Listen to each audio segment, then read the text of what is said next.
Jinnah of Pakistan by Stanley Wolpert. Chapter 23 Ziyarat, 1948. Baksh recalled, when I was telling him the grave news, I watched him intently. He remained quite calm, and all he said after I had finished was, "Have you told Miss Jinnah?" I replied, "Yes, sir. I had to take her into confidence." The Qaid-e-Azam interrupted me and said, "No, you shouldn't have done that. After all, she is a woman." I expressed regret for the pain caused to his sister. The Qaid-e-Azam listened patiently and in the end said, "It doesn't matter. What is done is done. Now tell me all about it. How long have I had this disease?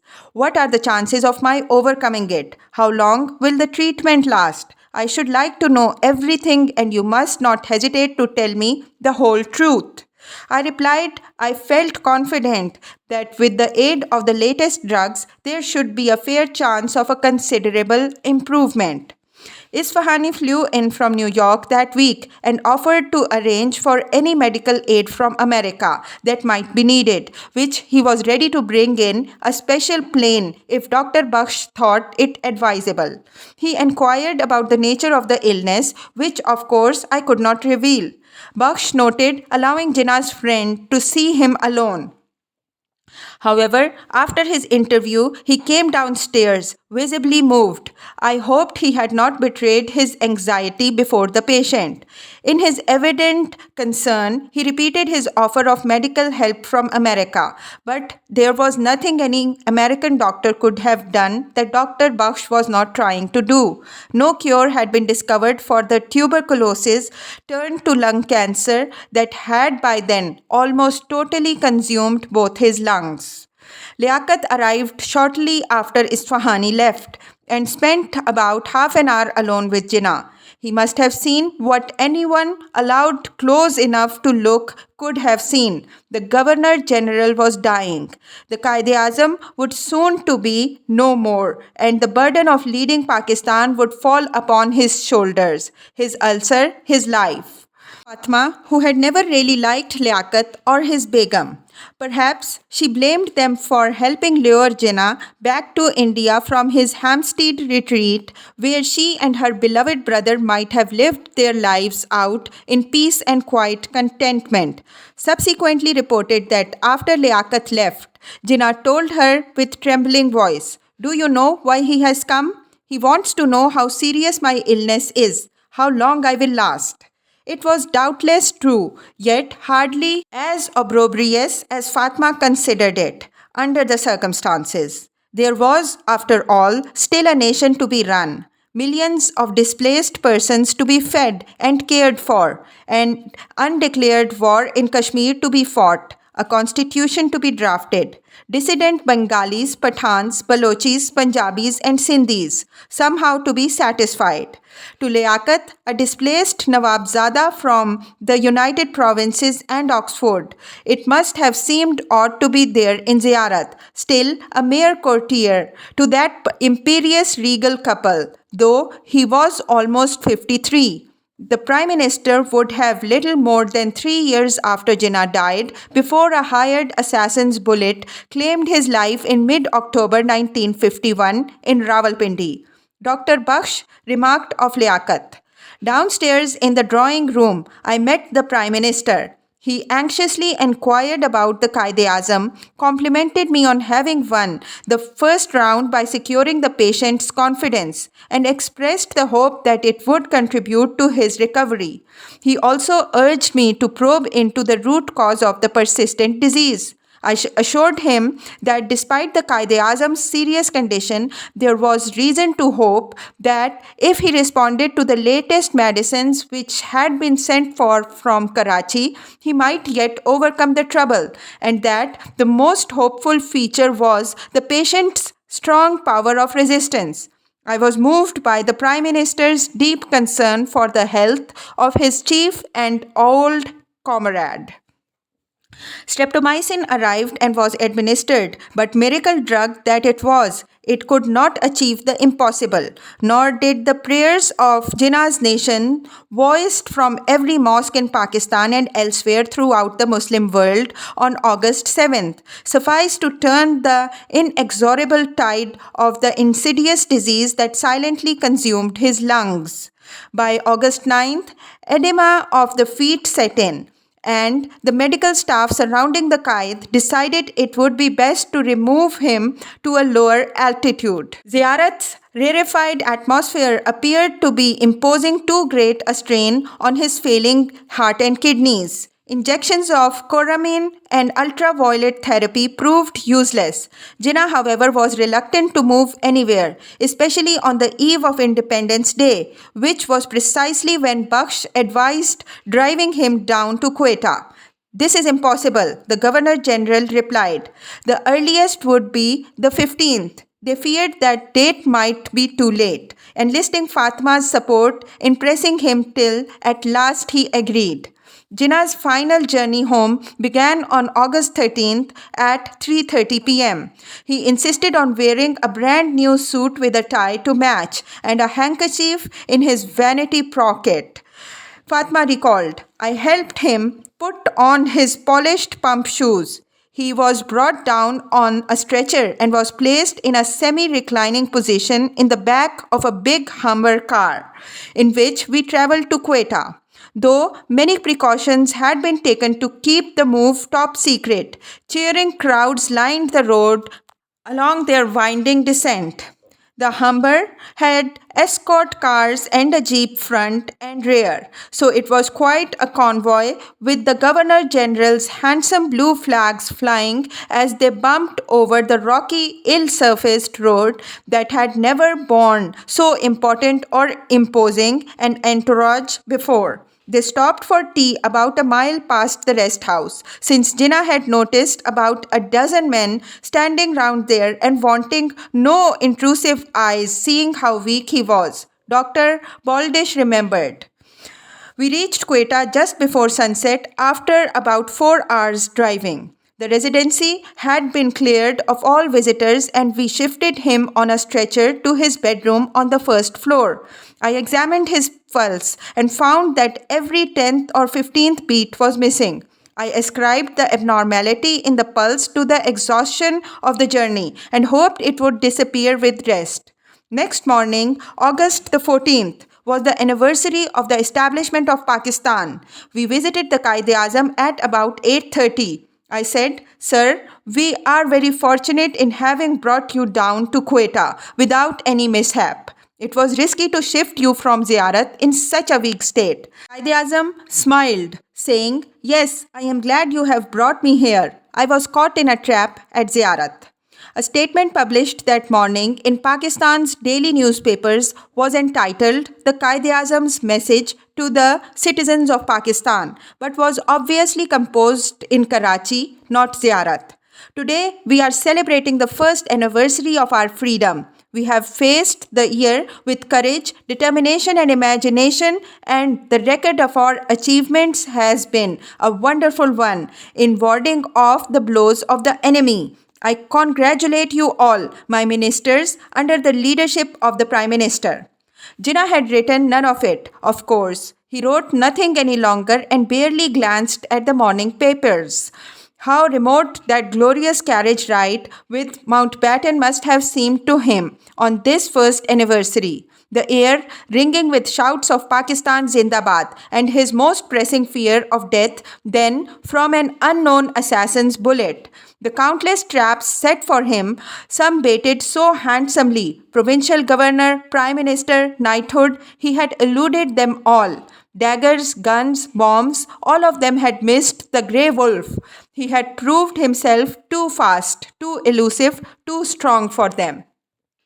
The third week in August, Jinnah's appetite improved slightly. He asked for halwa and puris, two delicacies his doctors initially had feared might be too heavy for him to digest, but Fatma wisely fed her brother his favorites, and they seemed to cheer him up.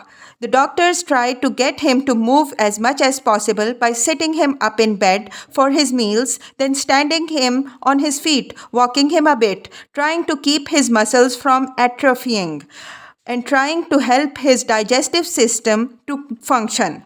He became more irritable. He yelled at everyone for not being more punctual, and Fatma explained that her brother attached a great deal of importance to punctuality and had all his life been most punctual himself. Jinnah's doctor was shocked to find that his patient weighed only 80 pounds. It was clear to all those at the Qaid-e-Azam's bedside that if he was ever to return alive to his capital, he would have to be flown back there very soon. Jinnah asked for permission to resume smoking. He had smoked an average of 50 or more Craven Ace cigarettes a day over the last 30 years. The doctor permitted him to have one cigarette a day, ordering him not to inhale. Soon, however, Bakhsh agreed to double his ration. It did us good to see him enjoying it, since in a habitual smoker, the first sign of recovery was commonly a craving for and pleasure in smoking. Next morning, I noticed 4 cigarette stumps in the ashtray on the table by his bedside. The patient had exceeded his allowance. Looking at the ashtray, I remarked that he appeared to have enjoyed his cigarettes. The Qaid-e-Azam took the hint and ingeniously replied, "Yes, but didn't you tell me there was no harm in smoking if I didn't inhale?" His mind was regaining its old legal quality, and we welcomed this additional sign of recovery. Cigarette smoke did not help heal his lungs, however, so the doctors continued advising him to moderate his smoking and return to Karachi. But Jinnah did not want to go home to the Governor General's mansion as an invalid. He suggested a few quieter places on the plains, Sibbi and Malir, but both of those were hot, dusty and remote. He said to Bakhsh, "Don't take me to Karachi on crutches. I want to go there when I can walk from the car to my room. You know, from the porch you have to pass the ADC's room and then the military secretary's before you reach mine. I dislike being carried on a stretcher from the car to my room." He wanted none of his Karachi staff to see him this way, too weak to stand up.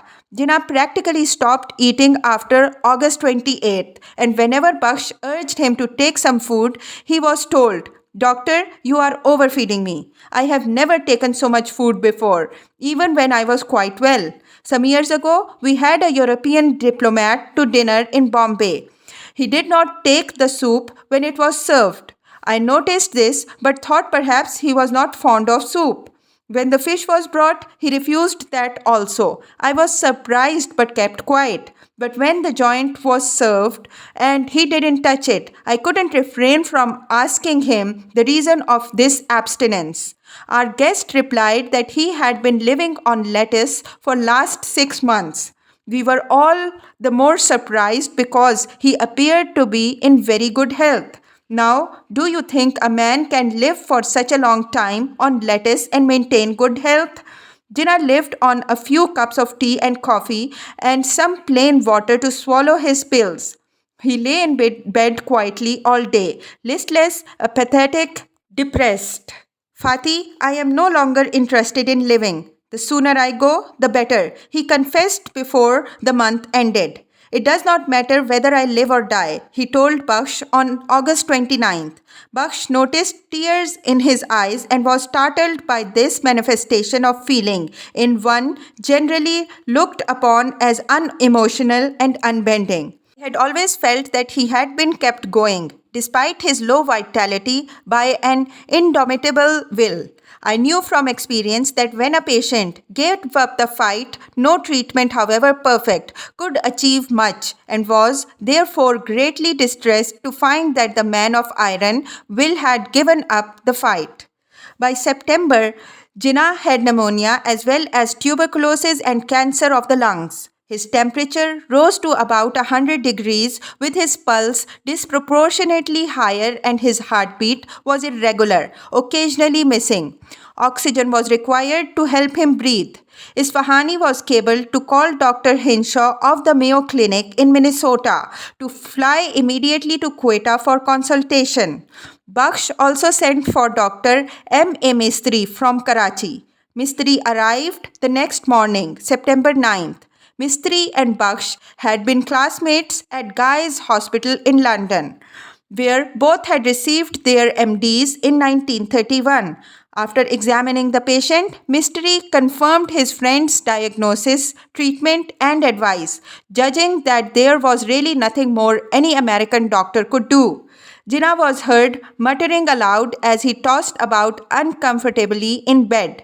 The Kashmir Commission have an appointment with me today. Why haven't they turned up? Where are they? The Governor General's Viking and two Dakota airplanes to carry his staff and luggage arrived at Quetta Airport and were ready to take off by 2 p.m. on 11th September 1948. As his stretcher was taken into the Viking's cabin, Fatma recalled, the pilot and the crew lined up and saluted him. He in turn lifted his hand feebly. A bed had been improvised in the front cabin, and I sat with him along with Dr. Mistry. Oxygen cylinders and a gas mask were ready. After about 2 hours flying, we landed at the Air Force Base at Moripur at 4:15 p.m. Here, he had landed just over a year ago, full of hope and confidence that he would help build Pakistan into a great nation. Then thousands had thronged to welcome him. But today, as instructed, there was no one at the airport. Colonel Knowles greeted us as we came out of the plane. Knowles was Jinnah's military secretary and had brought the army ambulance into which the Governor General was carried on his stretcher. Fatma and a Quetta nurse, Sister Dunham, sat inside the rear of the ambulance with Jinnah, while the doctors followed in the Governor General's new Cadillac limousine. After we had covered about 4 or 5 miles, the ambulance cuffed and came to a sudden stop. 5 minutes later, Fatma reported, I got out only to be told that it had run out of petrol. But the driver was also fidgeting with the engine. There was no breeze and the humid heat was oppressive. To add to his discomfort, scores of flies buzzed around his face, and he did not have the strength to brush them away. Sister Dunham and I fanned him in turns, waiting for another ambulance to arrive. Every minute was an eternity of agony. He could not be shifted to the Cadillac as it was not big enough for the stretcher. Wondering what had happened, wrote Baksh, I got out and found that there had been a breakdown due to engine trouble. The driver assured us that he would soon put it right, but he fiddled with the engine for about 20 minutes and the ambulance would not start. Miss Jinnah sent the military secretary to fetch another ambulance. Dr. Mistry went with him. I examined him, Jinnah, and was horrified to find that his pulse was becoming weaker and irregular. I ran and brought back a thermos flask containing hot tea. Miss Jinnah quickly gave him a cup. What a catastrophe if, having survived the air journey, he were to die by the roadside. It was a lonely stretch of highway leading southward Karachi. Nearby stood hundreds of huts belonging to the refugees, noted Fatima, who went about their business not knowing that their Qaid, who had given them a homeland, was in their midst, lying helpless. Cars honked their way past, buses and trucks rumbled by, and we stood there immobilized in an ambulance that refused to move an inch. We waited for over an hour, and no hour in my life had been so long and full of anguish. The trip from the airport to the government house took half as long as the entire flight from Quetta. They reached the Governor General's mansion at 6:10 p.m. He slept for about 2 hours, Fatma noted. Then he opened his eyes and whispered, Fatih. His head dropped slightly to the right, his eyes closed. I ran out of the room crying, Doctor, come quickly, my brother is dying.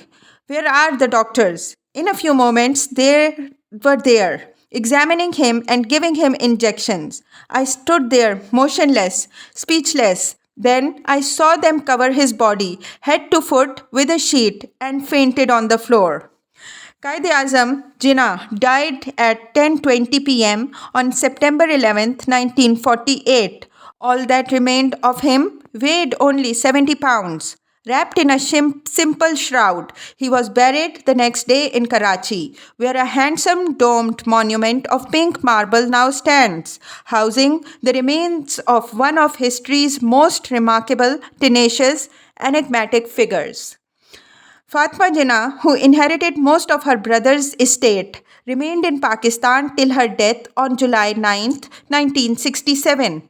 In 1964, the Madre Millat, Mother of the Nation, tried to follow in her brother's political footsteps by running for President of Pakistan against Field Marshal Ayub Khan. She ran a vigorous campaign as the candidate for Ayub's united opposition and won great support in the East, but she was defeated because of Ayub's basic democracy technique of undemocratic elections.